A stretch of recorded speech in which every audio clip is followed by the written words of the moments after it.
Bonjour et merci d'écouter cette revue de presse.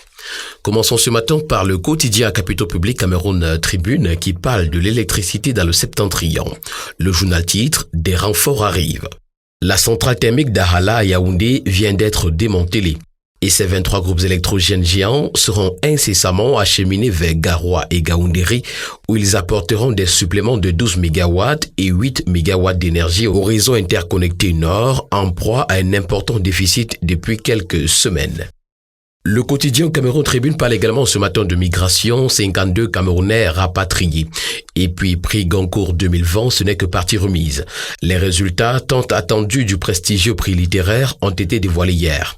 Le français Hervé Taylor a été primé devant ses 3 concurrents, parmi lesquels la camerounaise Djali Amadou Amal, toujours en lice pour le Goncourt des lycéens qui sera dévoilé demain. Mutation qui en parle également, titre à sa une ce matin, Djali Amadou Amal, la patiente. Mutation parle également ce matin et notamment en petite une de la grève des avocats, mot d'ordre respecté. Le quotidien Émergence qui est renchéri ce matin parle de tribunal mort à sa grande une. Les avocats ont mis leurs menaces à exécution. Le journal de Jean-Marie Molo Olinga, l'estafette en kiosque ce matin, parle de gouvernance en Afrique. Le 2 poids 2 mesures d'Emmanuel Macron titre le journal ce matin.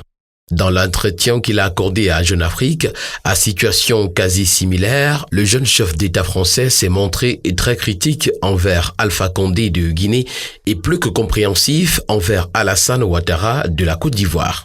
L'estafette pose également ce matin dans ses colonnes une question. L'Afrique est-elle contre ses héritiers ? D'après le journal, le continent n'a pas encore pensé une politique structurelle permettant d'outiller sa population jeune pour qu'elle s'impose sur la scène internationale. La Tribune d'Afrique s'intéresse plutôt à l'affaire Bolloré contre le port autonome de Douala. La vérité des experts titre le journal. Dr Edouard Fauchivé, Ngalous Fouda, Gabriel Manibeng, Hilaire Zipan et Jacques Bimaï donnent leur version des faits du haut de leur indiscutable expertise et leur nationalisme. Un communiqué conjoint a été signé donc à cet effet. Tribune d'Afrique parle également ce matin des régionales 2020. Les vieux doivent laisser la place aux jeunes. Politics Hebdo, qui parle également d'élections régionales 2020 ce matin, nous indique que le RDPC est en guerre contre la décentralisation. Le président de la République reste le chef de l'État et en matière de décentralisation, il est le super président des conseillers et peut dissoudre en cas de besoin les conseils régionaux, une ambiguïté et une énorme aberration.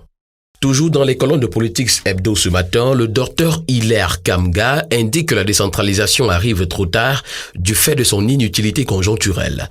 Sa vacuité s'impose dès lors qu'elle ne parvient pas à résoudre une crise politique dans les régions du Nozo. Et puis, le pari de la jeunesse, le Pius à l'assaut des régionales.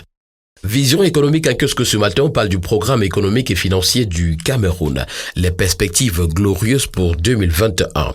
La politique gouvernementale définie par le président de la République pour le prochain exercice budgétaire et présentée par le Premier ministre annonce de bonnes perspectives dans tous les secteurs d'activité.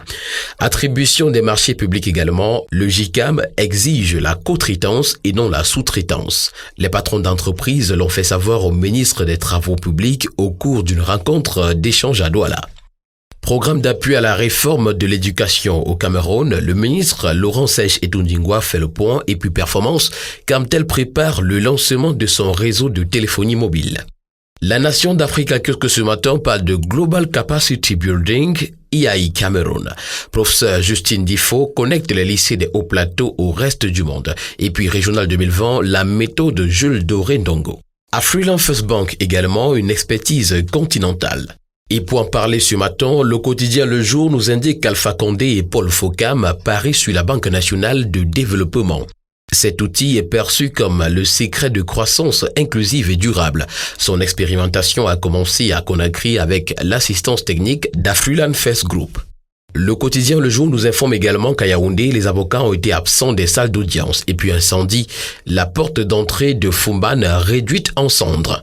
L'hebdomadaire Flèche d'Afrique, également un kiosque ce matin, parle de campagne nationale de déparasitage. Le maire d'Ayos, Paul Dongombiko, fait renaître le berceau de la médecine au Cameroun. Les populations et leurs magistrats municipaux plaident en faveur d'un meilleur plateau technique et à l'inauguration de leur hôpital général en attente de l'inauguration depuis 8 ans. L'hebdomadaire Flèche d'Afrique parle également ce matin de la visite de travail de Jean Kuité dans la Sanaga maritime et nous fait savoir que Jean-Ernest Massenangali Bibeye a fait le plein d'œufs à Edea. Minepat, Jean-Sylvain Vondo a rompu la tâche. C'est qu'à voler également le crowdfunding évalué au-delà de ses attentes. Une artiste fait également sa parution à la une de Flèche d'Afrique ce matin. Elle s'appelle Isa, jeune, talentueuse et ambitieuse, le tout dans la voix. Dans son édition spéciale de ce matin, le journal Le Quotidien s'intéresse au Régional 2020. Sécurité optimale dans le Grand Nord, titre le journal. En visite de travail dans le Septentrion depuis le 28 novembre, le ministre de l'administration territoriale Paul Atangandi, en compagnie de son homologue des travaux publics Emmanuel Nganou-Dumessi, rassure que tout est sous contrôle. Le quotidien nous indique également ce matin que Marois dit non aux 10 millions de nordistes et réitère son soutien total et sans réserve à son excellence Paul Biya. Le quotidien de Feu Pius Ndiaye qui s'intéresse à la même affaire parle de mémorandum de la conspiration dans le Grand Nord.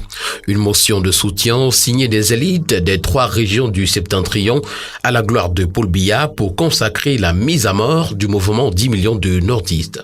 Le Messager parle également ce matin en pied de une d'exploitation avicole. Le travail au noir des ouvriers Bororo. À l'ouest, l'inspecteur du travail rappelle à l'ordre les propriétaires des fermes qui ne respectent pas la législation sociale. Le Messager parle également ce matin de Camerco vers un nouveau décollage et puis Direction générale des impôts, Mopa Fatwing, modeste bâtisseur. Le détective nous informe ce matin que cet immeuble siège de la Direction générale des impôts a reçu l'onction du gouvernement. Le complexe immobilier ultramoderne a été officiellement mis en service le 27 novembre dernier à l'issue d'une cérémonie présidée par le Premier ministre Chief Dr Joseph John Gouté.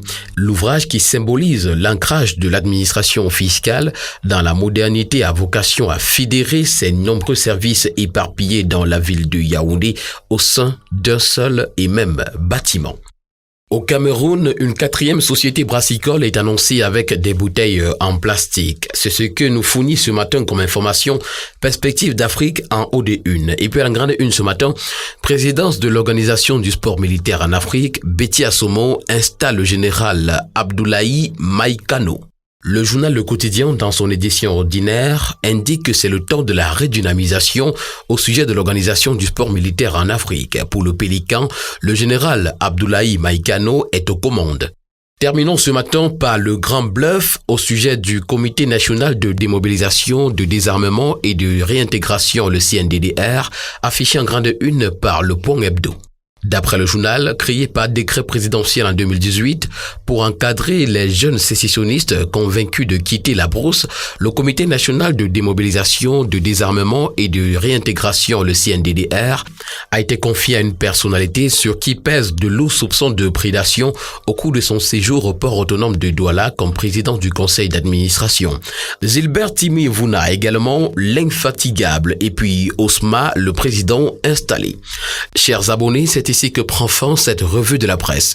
Nous vous invitons également à faire un tour sur nos différentes plateformes, notamment notre chaîne YouTube et notre page Facebook, et nous vous invitons également à vous y abonner. Merci et bonne journée à tous.